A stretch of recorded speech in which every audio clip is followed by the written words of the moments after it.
ನಮಸ್ಕಾರ ಆತ್ಮ ವೀಕ್ಷಕರೇ, ನಾನು ಡಾಕ್ಟರ್ ಚಂದ್ರಶೇಖರ್ ಸರ್ಜಾ, ನಿಮ್ಮ ಲೈಫ್ ಸ್ಟೈಲ್ ಫಿಸಿಷಿಯನ್.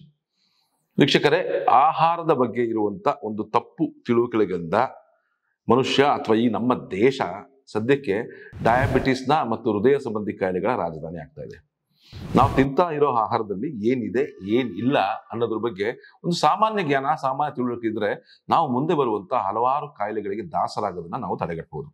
ನಿಮ್ಗೆಲ್ಲ ಗೊತ್ತಿರಂಗೆ ಇನ್ನು ಪ್ರಾಚೀನ ಕಾಲದಿಂದಾನೂ ಹೇಳ್ತಾ ಇದ್ರು ಊಟ ಬಲ್ಲವನಿಗೆ ರೋಗವಿಲ್ಲ ಅಂತ. ಅದನ್ನ ಇವಾಗ ಮತ್ತೆ ರೀಡಿಫೈನ್ ಮಾಡಬೇಕಾಗಿದೆ. ನಮ್ಮ ಇಂಡಿಯನ್ಸ್ ಹೆಂಗ್ ಅಂತ ಹೇಳಿದ್ರೆ, ಏನೇ ಒಂದು ಸೂಪರ್ ಮಾರ್ಕೆಟ್ ನಲ್ಲೋ ಅಥವಾ ಇನ್ನೊಂದಾಗ್ಲಿ ಒಂದು ಫುಡ್ ಐಟಮ್ಸ್ ಖರೀದಿ ಮಾಡ್ಬೇಕಾದ್ರೆ ಬೇರೆ ಕಂಟ್ರೀಸ್ಗಳಿಗಿಂತ ಈ ಫುಡ್ ಲೇಬಲ್ಗಳನ್ನ ಓದೋದ್ರಲ್ಲಿ ತುಂಬಾ ಹಿಂದೆ ಬಿದ್ದಿದ್ವಿ. 5-10% ಜನ ಕೂಡ ಅವ್ರ ಫುಡ್ ಲೇಬಲ್ ನಲ್ಲಿ ಎಷ್ಟು ಪರ್ಸೆಂಟ್ ಕಾರ್ಬೋಹೈಡ್ರೇಟ್ ಇದೆ, ಎಷ್ಟು ಪರ್ಸೆಂಟ್ ಫ್ಯಾಟ್ ಇದೆ, ಆ ಫ್ಯಾಟ್ ಯಾವ್ದನ್ನ ಡಿರೈವ್ ಆಗಿದೆ, ಕಾರ್ಬೋಹೈಡ್ರೇಟ್ಸ್ ಯಾವ್ದನ್ನ ಡಿವೈಡ್ ಆಗಿದೆ ಅಂತ ನೋಡೋದಿಲ್ಲ. ಆ ಫುಡ್ ಲೇಬಲ್ ನ ಫ್ರಂಟ್ ನಲ್ಲಿ ಏನ್ ಅಡ್ವರ್ಟೈಸ್ಮೆಂಟ್ ಪ್ರಕಾರ ಹಾಕಿರ್ತಾರೋ, rich in minerals, rich in fibre, ಅದನ್ನ ಮಾತ್ರ ನೋಡ್ಕೊಂಡು ತಗೊಳ್ತೀರಾ, ಹೆಲ್ತಿ ಹೆಲ್ತಿ ಹೆಲ್ತಿ ಅನ್ಕೊಂಡು. ಆದ್ರೆ ಸತ್ಯಾಂಶ ಆ ಒಂದು ಫುಡ್ ಲೇಬಲ್ ನ ಹಿಂದೆ ಅಡಗಿರುತ್ತೆ. ಅದನ್ನ ಸರಿಯಾಗಿ ಓದಿ ನೋಡಿ ಮಾಡಿದ್ರೆ ಮಾತ್ರ ನಮ್ಮ ಒಂದು ಆರೋಗ್ಯ ಸರಿಯಾಗಿರಕ್ಕೆ ಸಾಧ್ಯ. ಹಾಗೆ ಒಂದು ಸೀರೀಸ್ ನಲ್ಲಿ ನಾನು ಇವಾಗ ಡಯಾಬಿಟಿಸ್ ನ ತಗೊಳ್ತಾ ಇದ್ದೀನಿ ನೋಡಿ.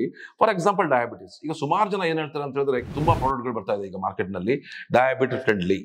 ನಿಮ್ಗೆ ಇದನ್ನ ತಗೊಂಡ್ರೆ, ಡಯಾಬಿಟಿಸ್ ಇದ್ದವರು ಈ ತರ ಒಂದು ಡ್ರಿಂಕ್ ನ ಅಥವಾ ಇದನ್ನ ಕುಡಿದ್ರೆ ನಿಮಗೆ ಶುಗರ್ ಕಂಟ್ರೋಲ್ ಆಗುತ್ತೆ ಅಥವಾ ಶುಗರ್ಗೆ ಏನು ತೊಂದರೆ ಆಗೋದಿಲ್ಲ ಅಂತ ಹೇಳ್ಬಿಟ್ಟು ಬರ್ತಾ ಇರುತ್ತೆ. ಆದ್ರೆ ನೀವು ಸರಿಯಾಗಿ ತೆಗೆದು ನೋಡಿದಾಗ ಅದು ಕಾರ್ಬೋಹೈಡ್ರೇಟ್ಸ್ ಜಾಸ್ತಿ ಇರುತ್ತೆ. ಈಗ ರಿಚ್ ಇನ್ ಫೈಬರ್ ಅಂತ ಹೇಳ್ತಾರೆ, 2-3% ಇರುತ್ತೆ, ಬಾಕಿದೆಲ್ಲ ಕಾರ್ಬೋಹೈಡ್ರೇಟ್ಸ್ ಇರುತ್ತೆ. ಡಿರೈವ್ಡ್ ಫೈಬರ್ ಫ್ರಮ್ ಕಾರ್ಬೋಹೈಡ್ರೇಟ್ಸ್ ಅಷ್ಟು ಜಾಸ್ತಿ ಇರೋದಿಲ್ಲ. ಸೊ ಇಷ್ಟೆಲ್ಲ ಸಮಸ್ಯೆಗಳು, ಅಷ್ಟೆಲ್ಲ ಪ್ರಾಬ್ಲಮ್ಗಳು ನೀವು ಫೇಸ್ ಮಾಡ್ಬೇಕಾಗುತ್ತೆ. ಯಾಕಂತ ಹೇಳಿದ್ರೆ ನೋಡಿ, ಮಕ್ಕಳಿಗೂ ಕೂಡ ಬೇರೆ ದೇಶಗಳಲ್ಲಿ ನಿಮಗೆ ಫುಡ್ ಲೇಬಲ್ಸ್ ನ ಓದಿ ಅರ್ಥ ಮಾಡ್ಕೊಳ್ಳೋಷ್ಟು ಕೆಪಾಸಿಟಿ ಇರುತ್ತೆ. ಸೊ ಹಾಗಾಗಿ ಫಸ್ಟ್ ಥಿಂಗ್ ಇಸ್, ನೀವು ನಿಮ್ಮ ಆಹಾರಗಳಲ್ಲಿ ಇರುವಂತ ಒಂದು ಅಂಶಗಳನ್ನು ತಿಳ್ಕೋಬೇಕು. ಎರಡನೇದಾಗಿ, ಡಯಾಬಿಟಿಸ್ ಇದ್ದವರು ಬಹಳ ಮುಖ್ಯವಾಗಿ ಇಲ್ಲಿ ಅವ್ರು ಅರ್ಥ ಮಾಡ್ಕೋಬೇಕಾಗಿರೋದು ಗ್ಲೈಸಿಮಿಕ್ ಇಂಡೆಕ್ಸ್ ಅನ್ನೋದನ್ನ. ವೀಕ್ಷಕರೇ, ಒಂದು ಸ್ಪಷ್ಟವಾಗಿ ನಾನು ಹೇಳ್ತೀನಿ, ಡಯಾಬಿಟಿಸ್ ಇನ್ಸುಲಿನ್ ಅಭಾವದ ಕಾರಣದಿಂದ ಬರುತ್ತೆ ಅಂತ ಒಂದು ತಿಳುವಳಿಕೆ ಇತ್ತಲ್ಲ, ಅದು ಸುಮಾರು ಒಂದು 40-50 ವರ್ಷ ಹಳೆ ಒಂದು ಜ್ಞಾನ ಅದು. ಆಕ್ಚುಲಿ ಡಯಾಬಿಟಿಸ್ ನಲ್ಲಿ ಇನ್ಸುಲಿನ್ ಜಾಸ್ತಿ ಇರುತ್ತೆ, ಆದ್ರೆ ಇನ್ಸುಲಿನ್ ತನ್ನ ಒಂದು ಸಂವೇದನಾಶೀಲತೆ ಅಥವಾ ಸೆನ್ಸಿಟಿವಿಟಿನ ಕಳ್ಕೊಂಡ್ಬಿಟ್ಟಿರುತ್ತೆ. ಇನ್ಸುಲಿನ್ ರೆಸಿಸ್ಟೆನ್ಸ್ ಡೆವಲಪ್ ಆಗುತ್ತೆ. ಅದಕ್ಕೆ ನಾವು ಟೈಪ್ 2 ಡಯಾಬಿಟಿಸ್ ಅಂತ ಹೇಳೋದು. ನಮ್ಮ ದೇಶದಲ್ಲಿರೋದು 95-97% ಟೈಪ್ 2 ಡಯಾಬಿಟಿಸ್. ಇದು ಬರೋದು ನಮ್ಮ ಒಂದು ಲೈಫ್ ಸ್ಟೈಲ್ ಇಂದ ಅಥವಾ ಇನ್ಸುಲಿನ್ ರೆಸಿಸ್ಟೆನ್ಸ್ ಇಂದ. ಸೊ ಇನ್ಸುಲಿನ್ ರೆಸಿಸ್ಟೆನ್ಸ್ ನಾವು ಸರಿಯಾಗಿ ಅರ್ಥ ಮಾಡ್ಕೊಂಡ್ರೆ ನಾವು 100% ನೀವು ಈ ಡಯಾಬಿಟಿಸ್ ಕಾಯಿಲೆಯಿಂದ ಸಂಪೂರ್ಣವಾಗಿ ಹತೋಟಿಗೆ ತರ್ಕೊಡ್ಲಿಕ್ಕೆ ಹೇಗೆ ಸಾಧ್ಯ ಅನ್ನೋದನ್ನ ನೀವು ಕಂಡುಹಿಡ್ಕೋಬಹುದು. ಇತ್ತೀಚೆಗೆ ನೀವು ನೋಡಿರ್ಬೋದು, ಡಯಾಬಿಟಿಸ್ ರಿವರ್ಸಲ್ ಪ್ರೋಗ್ರಾಮ್ಗಳು ಬರ್ತದೆ. ಮುಂಚೆ ನಾವು ಅಂದ್ಕೊಳ್ತೀವಿ ಡಯಾಬಿಟಿಸ್ ಬಂದ್ಮೇಲೆ ನಾವು ಲೈಫ್ ಲಾಂಗ್ ಮೆಡಿಸಿನ್ಸ್ ತಗೊಳ್ಳೇಬೇಕು, ಅದಕ್ಕೆ ಯಾವುದು ಗುಣ ಅನ್ನೋದಿಲ್ಲ, ಮೆಡಿಸಿನ್ಸ್ ತಗೊಂಡ್ರೆ ಮಾತ್ರ ಕಂಟ್ರೋಲ್ ಆಗಿರುತ್ತೆ ಅಂತ ಅನ್ಕೊಳ್ತಾ ಇದ್ರಿ. ಒಂದ್ಸಲ ಬಂದ್ರೆ ಮುಗಿದ ಕತೆ. ನಮಗೆ ರೆಟಿನೋಪತಿ ಇರ್ಬೋದು, ನೆಫ್ರೋಪತಿ ಇರ್ಬೋದು, ಡರ್ಮೋಪತಿ ಇರ್ಬೋದು, ನ್ಯೂರೋಪತಿ ಇರ್ಬೋದು, ಈ ನರಗಳಿಗೆ, ಕಣ್ಣಿಗೆ, ಮೂಳೆಗಳಿಗೆ, ಹೊಟ್ಟೆಗೆ ಸಂಬಂಧಪಟ್ಟಂತ ಪ್ರಾಬ್ಲಮ್ಗಳು, ಕಾಂಪ್ಲಿಕೇಶನ್ಸ್ಗಳು ಡೆವಲಪ್ ಆಗ್ತವೆ. ನಿಮಗೆಲ್ಲ ಗೊತ್ತಿದೆ. ಆಕ್ಚುಲಿ ನೋಡಿ, ಈ ತರ ಕಾಂಪ್ಲಿಕೇಶನ್ಸ್ ಡೆವಲಪ್ ಆಗಬಾರ್ದು ಅಂದ್ರೂ ಕೂಡ ನೀವು ಈ ಮೆಡಿಸಿನ್ಸ್ ಗಳಿಗೆ ದಾಸ ಆಗೋದನ್ನ ಫಸ್ಟ್ ಅವಾಯ್ಡ್ ಮಾಡಬೇಕು. ಯಾಕಂತ ಹೇಳಿದ್ರೆ ಈ ಓರಲ್ ಹೈಪೋಗ್ಲೈಸಿಮಿಕ್ಸ್ ಏನ್ ಮಾಡುತ್ತೆ ಅಂತಂದ್ರೆ, ನಿಮ್ಮ ದೇಹದಲ್ಲಿ ಬ್ಲಡ್ ಶುಗರ್ ಲೆವೆಲ್ ನ ಕಡಿಮೆ ಮಾಡುತ್ತೆ. ಆದ್ರೆ ಆ ಡಯಾಬಿಟಿಸ್ ನ ಉಂಟಾಗುವಂತ ಕಾಂಪ್ಲಿಕೇಶನ್ಸ್ ನ ಅವಾಯ್ಡ್ ಮಾಡ್ಲಿಕ್ಕೆ ಸಾಧ್ಯ ಇಲ್ಲ. ಈ ಡಯಾಬಿಟಿಸ್ ಇಂದ ಉಂಟಾಗುವಂತ ಕಾಂಪ್ಲಿಕೇಶನ್ಸ್ ನ ನೀವು ಅವಾಯ್ಡ್ ಮಾಡ್ಕೋಬೇಕು ಅಂತ ಹೇಳಿದ್ರೆ, ನೀವು ಫಸ್ಟ್ ಟ್ಯಾಕಲ್ ಮಾಡ್ಬೇಕಾಗಿರೋದು ಈ ಇನ್ಸುಲಿನ್ ರೆಸಿಸ್ಟೆನ್ಸ್ ಅಥವಾ ನಿಮ್ಮ ಒಂದು ದೇಹದಲ್ಲಿ ಆಗ್ತಾ ಇರುವಂತ ಒಂದು ಗ್ಲೈಸಿಮಿಕ್ ಲೋಡ್ ನ ಅರ್ಥ ಮಾಡ್ಕೋಬೇಕು. ಸ್ವಲ್ಪ ಸೈಂಟಿಫಿಕ್ ಆಗಿ ಎಕ್ಸ್ಪ್ಲೇನ್ ಮಾಡ್ತೀನಿ. ಗ್ಲೈಸಿಮಿಕ್ ಲೋಡ್ ಅಂದ್ರೆ ಏನು? ನಮಗೆಲ್ಲ ಗೊತ್ತಿರಂಗೆ, ನಾವು ತಿನ್ನೋ ಆಹಾರದಲ್ಲಿ ಕಾರ್ಬೋಹೈಡ್ರೇಟ್ಸ್, ಸಕ್ಕರೆ ಅಂಶ ಇರುವಂತ ಪದಾರ್ಥಗಳು, ಈ ಅಕ್ಕಿ ಇರ್ಬೋದು, ರಾಗಿ ಇರ್ಬೋದು, ಗೋಧಿ ಇರ್ಬೋದು, ಧಾನ್ಯಗಳಿರ್ಬೋದು, ಸಿರಿಧಾನ್ಯಗಳೇ ಇರ್ಬೋದು, ಏನ್ ನಾವು ಗ್ರೈನ್ಸ್ ಅಂತ ಹೇಳ್ತೀವಿ, ಇದರಲ್ಲೆಲ್ಲ ನಾವು ಸ್ಟೇಪಲ್ ಫುಡ್ ನಾವು ತಗೊಳ್ತಿರುವಂಥದ್ದು. ಅಕ್ಕಿ ಇಲ್ಲಾಂದ್ರೆ ಗೋಧಿ, ಅನ್ನ ಇಲ್ಲಾಂದ್ರೆ ಚಪಾತಿ, ಇಲ್ಲಾಂದ್ರೆ ಮುದ್ದೆ, ಇಲ್ಲಾಂದ್ರೆ ಜೋಳದ ರೊಟ್ಟಿ, ಈ ತರದೇ ನಮ್ದು ಆಹಾರ ಅಲ್ವಾ? ಸೊ ಇದು ಮೇನ್ ಆಗಿ ನಮಗೆ ಒದಗಿಸುವಂಥದ್ದು ಕಾರ್ಬೋಹೈಡ್ರೇಟ್ಸ್. ನಮ್ಮ ದೇಹಕ್ಕೆ ಕಾರ್ಬೋಹೈಡ್ರೇಟ್ಸ್ ಬೇಕೇ ಬೇಕು. ಅದ್ರ ಜೊತೆಗೆ ಬಹಳ ಮುಖ್ಯವಾಗಿ ನಮಗೆ ಬೇಕಾಗಿರುವಂತ ಹೇಳಿದ್ರೆ ಹೆಲ್ತಿ ಫ್ಯಾಟ್ಸ್ ಅಥವಾ ಒಳ್ಳೆ ಕೊಬ್ಬಿನ ಅಂಶ ಇಂಥ ಆಹಾರಗಳು. ಕೊಬ್ಬಿನ ಅಂಶ ಅಂದ ತಕ್ಷಣ ನೀವು ಅಂದ್ಕೊಳ್ತೀರಾ, ಅಯ್ಯೋ ಕೊಬ್ಬು ತಿಂದ್ರೆ ನಮಗೆ ಹಾರ್ಟ್ ಡಿಸೀಸ್ ಬರುತ್ತೆ, ನಮ್ಮ ದೇಹದಲ್ಲಿ ಬೊಜ್ಜು ಜಾಸ್ತಿ ಆಗುತ್ತೆ, ನಮ್ಮ ದೇಹದ ಹಾರ್ಟ್ ಕ್ಲಾಗ್ ಆಗ್ಬಿಟ್ಟು ಹಾರ್ಟ್ ಅಟ್ಯಾಕ್ ಆಗುವಂತ ಸಾಮರ್ಥ್ಯ ಇದೆ ಅಂತ ಹೇಳ್ತಾರೆ. ಇನ್ನು ಕೆಲವರಿಗೆ ಪ್ರೋಟೀನ್ಸ್ ಅಂತ ಹೇಳಿದ್ರೆ ಒಂದೊಂದ್ಸಲ ಕಿಡ್ನಿ ಪ್ರಾಬ್ಲಮ್ ಆಗುತ್ತಂತೆ. ನೋಡಿ, ಜಿಮ್ ಮಾಡೋರೆಲ್ಲ ತಗೊಳ್ತಾರೆ, ಅವರಿಗೆಲ್ಲ ಹಾರ್ಟ್ ಅಟ್ಯಾಕ್ಸ್ ಆಗ್ತಾ ಇದೆ. ಪ್ರೋಟೀನ್ಸ್ ಜಾಸ್ತಿ ಒಳ್ಳೇದಲ್ಲ, ಪ್ರೋಟೀನ್ಸ್ ನಮ್ಮ ದೇಹಕ್ಕೆ ಒಳ್ಳೇದಲ್ಲ. ಈ ತರ ಎಲ್ಲ ಒಂದು ಕಾನ್ಸೆಪ್ಟ್ಗಳನ್ನು ಡೆವಲಪ್ ಮಾಡ್ಕೊಂಡ್ಬಿಟ್ಟಿದ್ರ. ಅದಕ್ಕೆ ನಾನು ಮುಂಚೆನೇ ಹೇಳಿದ್ದು, ಆಹಾರದ ಬಗ್ಗೆ ಇರುವಂತ ಒಂದು ತಪ್ಪು ತಿಳುವಳಿಕೆನೇ ಆಕ್ಚುಲಿ ಈ ನಮ್ಮ ದೇಶ ಇಷ್ಟೊಂದು ದೊಡ್ಡ ಡಯಾಬಿಟಿಸ್ ರಾಜಧಾನಿ ಆಗೋ ಕಾರಣ ಅಂತ ಹೇಳ್ಬಿಟ್ಟು.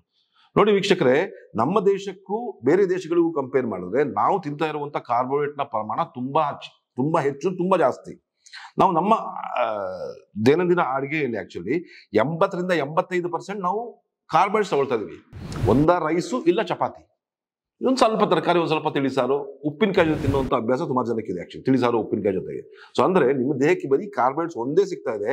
ನಿಮ್ಮ ದೇಹ 100% ನಿಮ್ಮ ಒಂದು ದೇಹದ ಒಂದು ದಿನಕ್ಕೆ ಬೇಕಾಗಿರುವಂಥ 2000 ಕ್ಯಾಲರೀಸ್ ಅಲ್ಲಿ ನೀವು 1600 1800 ಕ್ಯಾಲರಿಗಳನ್ನ ಬರೀ carbohydrates, chapati, paratha, bread, biscuit, rusk, rice ಇದರಲ್ಲೇ ನಾವು ತಗೊಂಡ್ರೆ 100% ಏನಾಗುತ್ತೆ ಅಂತಂದ್ರೆ ಇನ್ಸುಲಿನ್ ರೆಸಿಸ್ಟೆನ್ಸ್ ಡೆವಲಪ್ ಆಗುತ್ತೆ.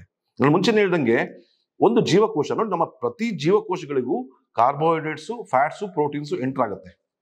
ನಮ್ಮ ದೇಹಕ್ಕೆ ನಮ್ಮ ಮೈಟೋಕಾಂಡ್ರಿಯಾಗಳು, ಒಂದೊಂದು ಜೀವಕೋಶಗಳಲ್ಲೂ 8 ರಿಂದ 10 ಮೈಟೋಕಾಂಡ್ರಿಯಾಗಳು ಇರ್ತವೆ. ಆ ಮೈಟೋಕಾಂಡ್ರಿಯಾಗಳಿಗೆ ಈ ಒಂದು ಗ್ಲೂಕೋಸ್ ಹೋದ ನಂತರ ಅದು ಎನರ್ಜಿಯನ್ನು ಉತ್ಪಾದನೆ ಮಾಡುತ್ತೆ. ATP ಅಂತ ಎನರ್ಜಿ, ನಮ್ಮ ದೇಹಕ್ಕೆ ಬೇಕಾಗಿರುವಂತಹ ಅವಶ್ಯಕ ಶಕ್ತಿ ಅಥವಾ ಊರ್ಜವನ್ನು ಕೊಡಲಿಕ್ಕೆ ಈ ಕಾರ್ಬೋಹೈಡ್ರೇಟ್ಸ್ ಬಹಳ ಮುಖ್ಯ. ಅದೇ ರೀತಿ ಈ ಕ್ಯಾಲರಿಗಳು ಫ್ಯಾಟ್ ನಲ್ಲಿ ಮತ್ತು ಪ್ರೋಟೀನ್ಸ್ ಅಲ್ಲಿ ಇರುತ್ತೆ. 1 ಗ್ರಾಮ್ ಕಾರ್ಬೋಹೈಡ್ರೇಟ್ ನಲ್ಲಿ 4 ಕ್ಯಾಲರೀಸ್ ಇದ್ರೆ ಪ್ರೋಟೀನ್ಸ್ ಅಲ್ಲೂ ಕೂಡ 4 ಕ್ಯಾಲರಿನೇ ಇರುತ್ತೆ. ಆದ್ರೆ ಫ್ಯಾಟ್ ನಲ್ಲಿ 8 ರಿಂದ 9 ಕ್ಯಾಲರೀಸ್ ಇರುತ್ತೆ. ಸೊ ಅದರ ಅರ್ಥ ಏನು ಅಂತ ಹೇಳಿದ್ರೆ, ನಾವು ಒಂದು ದಿವಸಕ್ಕೆ ಡಿರೈವ್ ಮಾಡ್ತಿರೋ ಎನರ್ಜಿ ಈಗ 1800 ಕ್ಯಾಲರೀಸು ನಮ್ಮ ಕಾರ್ಬೋಹೈಡ್ರೇಟ್ಸ್ ಇಂದಾನೇ ಬಂದ್ರೆ, ನಮ್ಮ ಜೀವಕೋಶಗಳಿಗೆ ಈ ಕಾರ್ಬೋಹೈಡ್ರೇಟ್ಸ್ ಒಳಗಡೆ ಹೋಗ್ಲಿಕ್ಕೆ ಇನ್ಸುಲಿನ್ ಬೇಕು. ಇನ್ಸುಲಿನ್ ಒಂದು ಲಾಕ್ ಅಂಡ್ ಕೀ ತರ ನೋಡಿ. 2 ಡೋರ್ ಅಂದ್ಕೊಳ್ಳಿ, ಒಂದು ಸ್ಲೈಡಿಂಗ್ ಡೋರ್. ಅಂದ್ರೆ ನೀವು ಸೂಪರ್ ಮಾರ್ಕೆಟ್ಗೆ ಹೋದ ತಕ್ಷಣ, ನೀವು ನಿಂತ ತಕ್ಷಣ ಬಾಗಿಲು ತೆಗೆಯುತ್ತೆ, ಒಳಗಡೆ ಎಂಟರ್ ಆಗ್ತೀವಲ್ಲ, ಅದು ನಮ್ಮ ಕೊಬ್ಬಿನ ಅಂಶ ಮತ್ತು ಪ್ರೋಟೀನ್ ಅಂಶ, ಫ್ಯಾಟ್ಸ್ ಮತ್ತು ಪ್ರೋಟೀನ್ಸ್ ಆ ರೀತಿ ಎಂಟರ್ ಆಗುತ್ತೆ, ಆರಾಮಾಗಿ ಈಸಿಯಾಗಿ ಸಲೀಸಾಗಿ ಎಂಟರ್ ಆಗುತ್ತೆ. ಆದ್ರೆ ಕಾರ್ಬೋಹೈಡ್ರೇಟ್ಸ್ ನಮ್ಮ ಜೀವಕೋಶಗಳ ಒಳಗಡೆ ಹೋಗ್ಬೇಕು ಅಂದ್ರೆ ನಮಗೆ ಇನ್ಸುಲಿನ್ ಬಹಳ ಮುಖ್ಯ. ಇನ್ಸುಲಿನ್ ಕೀ ತೆಗೆದ್ರೆ ಒಂದು ಬಾಗಿಲು ಓಪನ್ ಆಗುತ್ತೆ, ಆ ಬಾಗಿಲಿಂದ ಈ ಕಾರ್ಬೋಹೈಡ್ರೇಟ್ಸ್ ಎಂಟರ್ ಆಗ್ತವೆ. ಈ ನಾವು ಅತಿಯಾಗಿ ಕಾರ್ಬೋಹೈಡ್ರೇಟ್ ಸೇವಿಸ್ತಾ ಇರೋದ್ರಿಂದ 1600 ರಿಂದ 1800 ಕ್ಯಾಲರೀಸ್ ತನಕ ನಾವು ಒಂದು ಇದನ್ನ ಸೇವಿಸ್ತಾ ಬರೋದ್ರಿಂದ ಏನಾಗುತ್ತೆ ಅಂತ ಹೇಳಿದ್ರೆ, ಈ ಜೀವಕೋಶಗಳು ಕನ್ಫ್ಯೂಸ್ ಆಗ್ಬಿಡ್ತವೆ. ಓವರ್ ಲೋಡ್ ಆಗಿರುತ್ತೆ ನಮ್ಮ ಗ್ಲೂಕೋಸ್. ಪದೇ ಪದೇ ನಾವು ಗ್ಲೂಕೋಸ್ ನ ಲೋಡ್ ಮಾಡ್ತಾ ಇರೋದ್ರಿಂದ ಪದೇ ಇನ್ಸುಲಿನ್ ರೈಸ್ ಆಗ್ತಾ ಇರುತ್ತೆ. ನಮ್ಮ ಜೀವಕೋಶಗಳಲ್ಲಿ ಸಕ್ಕರೆ ಅಂಶ ಎಷ್ಟು ಪ್ರಮಾಣದಲ್ಲಿ ಇರಬೇಕು ಅದಕ್ಕಿಂತ ಜಾಸ್ತಿ ಆದಾಗ ಏನಾಗುತ್ತೆ ಅಂತ ಹೇಳಿದ್ರೆ, ಈ ಇನ್ಸುಲಿನ್ ಲಾಕ್ ಏನಿದೆ ಅದು ಹಾಳಾಗೋಗ್ಬಿಡುತ್ತೆ. ಅದಕ್ಕೆ ನಾವು ಡೆವಲಪ್ ಆಗುವಂತ ಸಿಂಡ್ರೋಮ್ಗೆ ನಾವು ಇನ್ಸುಲಿನ್ ರೆಸಿಸ್ಟೆನ್ಸ್ ಅಂತ ಹೇಳ್ತೀವಿ. ಈ ಇನ್ಸುಲಿನ್ ರೆಸಿಸ್ಟೆನ್ಸ್ ಬಗ್ಗೆ ಸಾಧ್ಯವಾದರೆ ಗೂಗಲ್ ಮಾಡಿ ನೋಡಿ. ಇದೇ ಮುಖ್ಯ ಕಾರಣ ಫ್ಯಾಟಿ ಲಿವರಿಗೆ, PCODಗೆ, PCOS ಇರ್ಬೋದು, ಅಥವಾ ಪುರುಷರಲ್ಲಿ ಅಥವಾ ಮಹಿಳೆಯರಲ್ಲಿ ಆಗ್ತಿರುವಂಥ ಬಂಜೆತನಗಳಿರ್ಬೋದು, ಅಥವಾ ಯುಟ್ರೈನ್ ಫೈಬ್ರಾಯ್ಡ್ಸ್ ಇರ್ಬೋದು, ಥೈರಾಯ್ಡ್ ಸಮಸ್ಯೆಗಳಿರ್ಬೋದು, ಹೈಪರ್ ಟೆನ್ಷನ್ ಇರ್ಬೋದು, ಹಾರ್ಟ್ ಡಿಸೀಸ್ ಇರ್ಬೋದು, ಇದಕ್ಕೆಲ್ಲದಕ್ಕೂ ಮುನ್ನುಡಿ ಬರೆಯುವಂಥದ್ದೇ ಈ insulin resistance. It's very important. ಸಮಯ ಸಿಕ್ಕಿದ್ರೆ ನೀವು ಸ್ಟಡಿ ಮಾಡಿ ಇದ್ರ ಬಗ್ಗೆ. ಯಾಕಂದ್ರೆ ಈ ಇನ್ಸುಲಿನ್ ರೆಸಿಸ್ಟೆನ್ಸ್ ಡೆವಲಪ್ ಆದ್ಮೇಲೆ ಈ ಕಾಯಿಲೆಗಳ ಸರಮಾಲೆನೇ ಮನುಷ್ಯನಲ್ಲಿ ಬರ್ತಾ ಇದೆ. ಇದೇ ಕಾರಣದಿಂದ ನಮ್ಮ ದೇಶ ಡಯಾಬಿಟಿಸ್ನ ಮತ್ತು ಹೃದಯದ ಸಂಬಂಧಿ ಕಾಯಿಲೆಗಳನ್ನ ರಾಜಧಾನಿ ಆಗ್ತಾ ಇದೆ. ಫಾರ್ ಎಕ್ಸಾಂಪಲ್, ನೀವು ಬೇರೆ ಕಂಟ್ರೀಸ್ ಅಂತ ತಗೊಂಡು ನೋಡಿ, ಕಾರ್ಬೋಹೈಡ್ರೇಟ್ಸ್ ಇಂದ ಅವ್ರು ಡಿರೈವ್ ಮಾಡೋದು ತುಂಬಾ ಕಷ್ಟ. ನೀವು ಅವ್ರ ಪ್ಲೇಟ್ ನೋಡಿ, ಆಕ್ಚುಲಿ ತುಂಬಾ ಗ್ರೀನ್ಸ್, ವೆಜಿಟೇಬಲ್ಸ್ ಇರ್ತವೆ. ರೈಸು ಇಷ್ಟು ಸ್ವಲ್ಪ ಪ್ರಮಾಣದಲ್ಲಿ ಇರುತ್ತೆ, ತರಕಾರಿಗಳು ಹೇರಳವಾಗಿರುತ್ತೆ. ಅವ್ರಿಗೆ ಕಾರ್ಬೋಹೈಡ್ರೇಟ್ಸ್ ಬೇಕು ಅಂದ್ರೆ ಅದು ಕೂಡ ರೈಸ್ನ ಮೊರೆ ಹೋಗಲ್ಲ. ಅವರು ಒಂದು ಪೊಟ್ಯಾಟೊ, ಆಲೂಗಡ್ಡೆನ ಮೊರೆ ಹೋಗ್ತಾರೆ, ಅದಕ್ಕೆ ಆಲಿವ್ ಆಯಿಲ್ ಹಾಕೊಂಡು ಸ್ವಲ್ಪ ಪೆಪ್ಪರ್ ಹಾಕೊಂಡು ತಿಂತಾ ಇರ್ತಾರೆ. That is the thing. ಅಂತ ಹೇಳಿದ್ರೆ ನೀವಂಗೆ ತಿನ್ನಿ ನಾನು ಹೇಳ್ತಾ ಇಲ್ಲ, ನಾನು ಹೇಳ್ತಾ ಇರೋದು, ನೀವು 85% ಕಾರ್ಬೋಹೈಡ್ರೇಟು, 10% ಒಳ್ಳೆ ಕೊಬ್ಬಿನ ಅಂಶ, 5% ಪ್ರೋಟೀನ್ಸ್ ತಗೊಳ್ತಾರೆ. ಅದರ ಬದಲಿಗೆ ನಿಮ್ಮ ಕಾರ್ಬೋಹೈಡ್ರೇಟ್ನ ಪ್ರಮಾಣವನ್ನ ಕೇವಲ 50% ಇಳಿಸಿ. 50% ಮಾತ್ರ ನಿಮ್ಮ ದೈನಂದಿನ ಆಹಾರದಲ್ಲಿ. ಇದು ನಾನು ಮೇಂಟೆನೆನ್ಸ್ ಹೇಳ್ತಿದ್ದು, ನಾನು ರಿವರ್ಸಲ್ ಅಲ್ಲ. ರಿವರ್ಸಲ್ ಡಯಟ್ ಅಂತ ಹೇಳಿದ್ರೆ ನೀವು ಕಾರ್ಬೋಹೈಡ್ರೇಟ್ಸ್ನ 30% ಇಳಿಸಿ 40% ಫ್ಯಾಟ್ಸು ಮತ್ತು ಇನ್ನೊಂದು 30% ಪ್ರೋಟೀನ್ಸ್ ತರಬೇಕಾಗುತ್ತೆ. ಆದರೆ ನೀವು ಮೇಂಟೆನೆನ್ಸ್ ಡಯಟ್ ಅಲ್ಲಿ ಅಟ್ಲೀಸ್ಟ್ ನಿಮಗೆ ಏನು ಬರಬಾರ್ದು, ನನಗೆ ಡಯಾಬಿಟಿಸ್, ನನಗೆ ಬೇರೆ ಪ್ರಾಬ್ಲಮ್ ಬರಬಾರ್ದು ಅಂತ ಪಕ್ಷದಲ್ಲಿ ರೈಸ್ನ ಪ್ರಮಾಣ ಅಥವಾ ಚಪಾತಿಯ ಪ್ರಮಾಣ ಆದಷ್ಟು ಕಡಿಮೆ ಮಾಡಿ, ನಿಮ್ಮ ತರಕಾರಿಗಳನ್ನು ಜಾಸ್ತಿ ಮಾಡಿ. ನಾನು ಇಲ್ಲೊಂದು ವಿಷಯ ಹೇಳ್ತೀನಿ, ನಾನು ಈ ಗ್ಲೈಸಿಮಿಕ್ ಲೋಡ್ ಅಂತ ಹೇಳ್ತೀನಲ್ಲ, ಗ್ಲೈಸಿಮಿಕ್ ಲೋಡ್ ಅಂತ ಹೇಳಿದ್ರೆ ಎಷ್ಟು ದೇಹಕ್ಕೆ ನಿಮ್ಮ ಆಹಾರ ಹೋದಾಗ ಅದು ಎಷ್ಟು ಬೇಗ ಕಾರ್ಬೋಹೈಡ್ರೇಟ್ ಕನ್ವರ್ಟ್ ಆಗಿ ಎಷ್ಟು ಬೇಗ ನಮ್ಮ ಬ್ಲಡ್ಗೆ ಸೇರ್ಕೊಳ್ಳುತ್ತೋ ಅದಕ್ಕೆ ನಾವು ಗ್ಲೈಸಿಮಿಕ್ ಲೋಡ್ ಅಂತ ಹೇಳ್ತೀವಿ. ಅದರಲ್ಲಿ ಹೈಯೆಸ್ಟ್ ಬರೋದೇ ರೈಸ್ನಲ್ಲಿ ಇರುವಂತ ನೋಡಿ, 100 ಗ್ರಾಮ್ ಇದರಲ್ಲಿ ರೈಸ್ನಲ್ಲಿ ನಿಮಗೆ ಅರೌಂಡ್ 70% ನಿಮಗೆ ಅದು ಕಾರ್ಬೋಹೈಡ್ರೇಟ್ಸ್ ಇದೆ ಅಥವಾ ಶುಗರ್ ಅಂಶ ಇದ್ರೆ, ಅದು ಸಡನ್ ಆಗಿ ನಮ್ಮ ಗ್ಲೂಕೋಸ್ ಹೋಗ್ಲಿಕ್ಕೆ ಕೇವಲ ಬೇಕಾಗಿರುವಂಥದ್ದು 5 ರಿಂದ 10 ನಿಮಿಷ.